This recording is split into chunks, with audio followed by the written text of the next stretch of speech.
నమస్తే, welcome to our channel. నేను రవీంద్ర బాబు. ఇది ఒక నాన్ పొలిటికల్ వీడియో.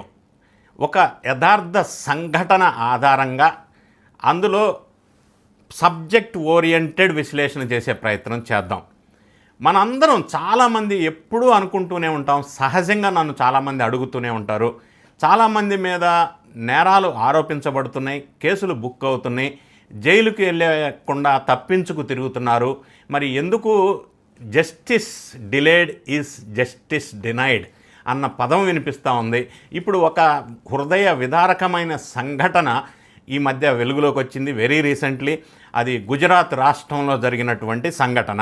అదేంటంటే 20 రూపాయలు 20 రూపీస్ లంచం తీసుకున్నాడు అని చెప్పి ఒక పోలీస్ కానిస్టేబుల్ మీద అభియోగాలతో అరెస్టు చేయటం, అతను 30 ఏళ్లుగా జైలు జీవితాన్ని, టార్చర్ని అనుభవించటం, 30 సంవత్సరాల తర్వాత కోర్టు వారు అతను నిర్దోషి అని తీర్పు ఇవ్వటం, ఆ తర్వాత ఆ తీర్పు విన్న నెక్స్ట్ డే ఆయన చనిపోవటం, ఇటువంటి దారుణ సంఘటన చోటు చేసుకుంది.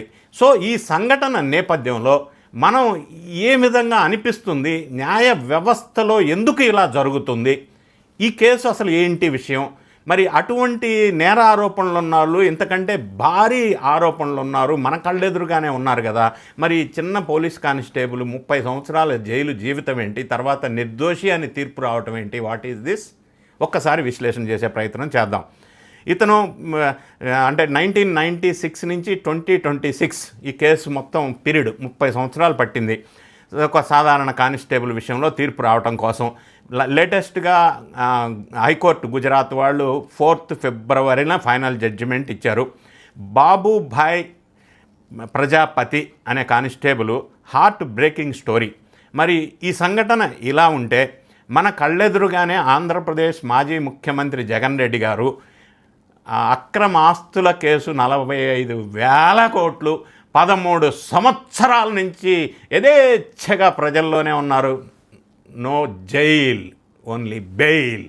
ఏంటి ఏమనిపిస్తుందో మనకి, ఎందుకు ఈ డిఫరెన్సెస్ ఉన్నాయి అనేది ఒక్కసారి ప్రధానంగా మనం ఆలోచించినట్టయితే, సుప్రీంకోర్టులో ఈ పెండింగ్ కేసెస్ అనేది ప్రధానమైన కారణం.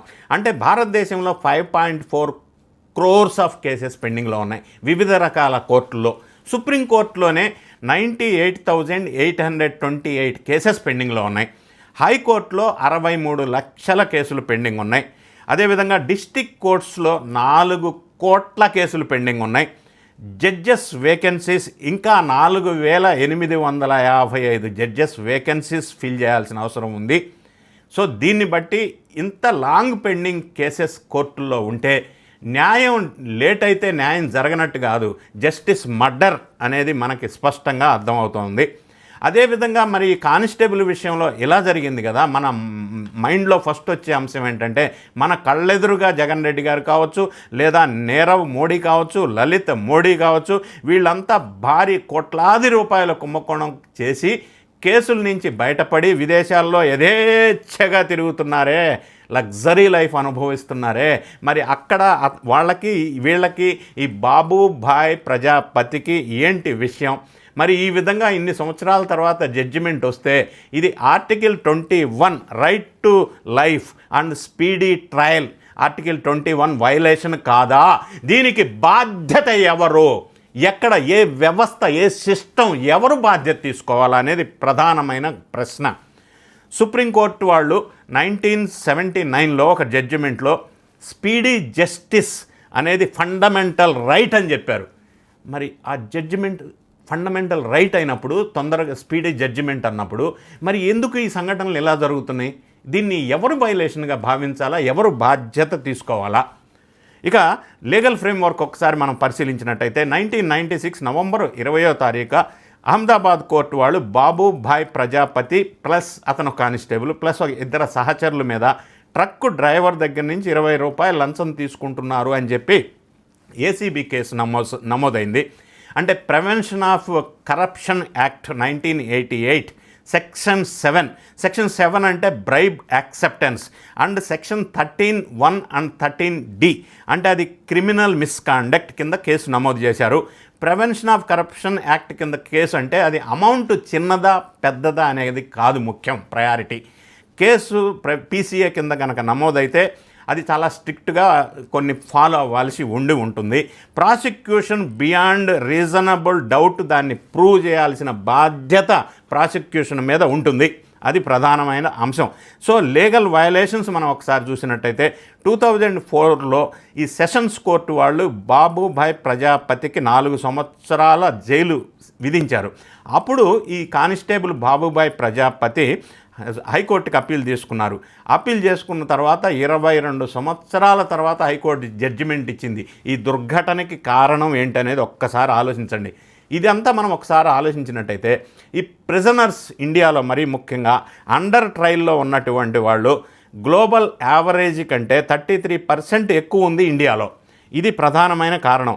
ఇటువంటి సిమిలర్ కేసు ఇంకొకసారి మనం చూసినట్టయితే విష్ణుపతి తివారీ అని 20 ఏళ్ల తర్వాత ఫాల్స్ రేప్ కేసులో జైలు నుంచి బయటకు వచ్చాడు. అది ఫాల్స్ అని తేలి మరి అన్ని సంవత్సరాలు వాళ్ళకి ఆ శిక్ష నుంచి బయటికి రావటం అంటే ఆ మెంటల్ హెల్త్కి ఎవరు బాధ్యులు, ఆ మెంటల్ ఈగోనికి ఎవరు బాధ్యత వహిస్తారు, ఆ కుటుంబాన్ని ఎవరు బాధ్యత వహిస్తారు, ఆ డ్యామేజీని ఎలా రికవర్ చేస్తారు. ఒక లీగల్ గ్రౌండ్స్ మనం చూసినట్టయితే సిఆర్పిసి సెక్షన్ 378 రీజనబుల్ డౌట్ ఉంటే అక్విట్ చేయాలా. అయితే భోపాల్ కేసు ట్రాజెడీ సంఘటన మనకు ఇంకా గుర్తుంది. డెకేడ్స్ అయింది, ఇంతవరకు ఏమైంది, డిలేనే జరుగుతూనే ఉంది. తీర్పు తర్వాత ఇతను బాబుభాయ్ ప్రజాపతి తీర్పు వచ్చిన నెక్స్ట్ డే అడ్వకేట్ ఆఫీస్కి వచ్చి ఆనందంతో నా మీద మచ్చపోయింది అని అనుకున్నాడు. కానీ నెక్స్ట్ డేనే చనిపోయాడు 30 సంవత్సరాలు ఈ టార్చర్ అనుభవించి. ఇది హృదయ విదారకమైన సంఘటన. దీనికి అకౌంటబిలిటీ ఎవరు అంటే ప్రాసిక్యూషన్ వాళ్ళు మాత్రమే ఖచ్చితంగా ఈ డిలేకి అకౌంటబిలిటీ తీసుకోవాల్సిన అవసరం ఉంది. ఎందుకు ఇంత డిలే అవుతున్నాయి? గవర్నమెంట్ లిటిగేషన్స్ ఉన్నాయి 50%, ల్యాండ్ డిస్ప్యూట్స్ ఉన్నాయి 20%. మరి ఇవన్నీ ఉన్న ఎగ్జాంపుల్ జగన్ రెడ్డి గారే మనం ఇంతకుముందు ప్రస్తావించుకున్నాం. 13 సంవత్సరాలు, ఎన్ని ఛార్జ్ షీట్స్, 11 ఛార్జ్ షీట్స్, ఎన్ని డిశ్చార్జ్ పిటిషన్స్, 250 డిశ్చార్జ్ పిటిషన్స్, ఎంతమంది జడ్జెస్ మారారు, 10 మంది జడ్జెస్ మారారు. ట్రయల్కి ఇంకా కేసు రాలేదు 13 years నుంచి అవినీతి ఆరోపణలతో. ఇటువంటి వాళ్ళు యథేచ్ఛగా తిరుగుతూ ఉన్నారు. మరి ఒక కానిస్టేబుల్ బాబుభాయ్ ప్రజాపతి తీర్పు కనువిప్పు కావాలి. ఇందులో ప్రధానంగా కీ పాయింట్స్ మనం గమనించినట్టయితే ఏమై ఉండొచ్చు అంటే చట్టపరమైన లోపాలు కాదా, సాక్షులు వాన్మూలాలలో తేడా ఉన్నాయని చెప్పి హైకోర్టు వాళ్ళు జడ్జిమెంట్ ఇచ్చారు. దానికి బాధ్యత ఎవరు? Justice delayed is justice denied కాదు, జస్టిస్ మర్డర్. బ్రైబరీ కేసుల్లో ప్రాసిక్యూషన్ బాధ్యతపై బియాండ్ రీజనబుల్ డౌట్ అనేది ప్రూవ్ చేయాలి. మరి ఇది ప్రాసిక్యూషన్ వారి సమస్య కదా. ఆరోపణలో కంప్లైంటెంట్ సాక్షి ఆధారపడ్డారు, ఆ తర్వాత ఎవిడెన్సెస్లో అది తప్పు అని చెప్పి తేల్చారు. దీనికి బాధ్యులు ఎవరు? బ్రైబ్ డిమాండ్ అండ్ యాక్సెప్ట్ 2 కూడా ప్రూవ్ అవ్వలేదు, ప్రూవ్ చేయలేకపోయారు. సో ఈ విధమైన సంఘటనలకు కారణాలైంది. మనం ఒకసారి జనరల్ స్టాటిస్టికల్ డేటా చూసినట్టయితే జస్టిస్ పర్ మిలియన్ పాపులేషన్ 15 నుంచి 22 మాత్రమే ఉంది ఇప్పుడు ప్రజెంట్. కానీ యాక్చువల్ రికమెండెడ్ 50 ఉండాలి. ఈ విధమైన పరిస్థితులు రావడానికి ఇన్ని అంశాలు కారణమై ఉండవచ్చు. మరి దీనికి ఏ విధంగా బయటపడాలా? దీనివల్ల న్యాయ వ్యవస్థ మీద సామాన్య ప్రజలకి నమ్మకం కోల్పోతున్నటువంటి సంఘటన.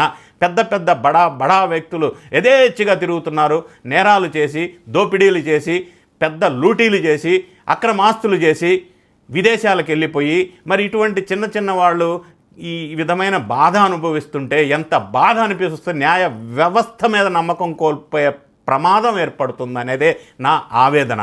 మరి దీన్ని పరిష్కార దిశగా ఏం చేయాలి అంటే ఇది ఒక వ్యక్తి కాదు, ఒక సిస్టమ్ మర్డర్, ఒక సిస్టమ్ ఫెయిల్యూర్. దీనికి మళ్ళీ రిపీట్ అవ్వకుండా ఉండాలంటే ఫాస్ట్ ట్రాక్ కోర్టులు త్వరగా ఏర్పాటు చేయాలా, జడ్జెస్ వేకెన్సీస్ ఫిలప్ చేయాలా, పెండింగ్ కేసెస్ త్వరితగతిన క్లోజ్ చేసుకోవాలా.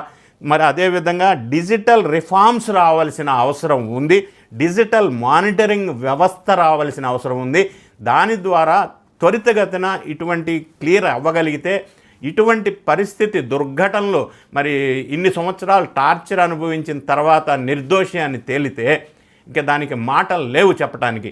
ఇటువంటి సంఘటనలు జరగకుండా ఉండాలని, న్యాయ వ్యవస్థలో సరైన రిఫార్మ్స్ రావాలని, digital reforms and digital monitoring system రావాలని, ఫాస్ట్ ట్రాక్ కోర్టులు రావాలని, ఇటువంటి సమస్య మళ్ళీ రిపీట్ అవ్వకూడదు అనేదే నా భావన. మీరేమనుకుంటున్నారు? మీ కామెంట్ని కామెంట్ బాక్స్లో తెలియచేయండి.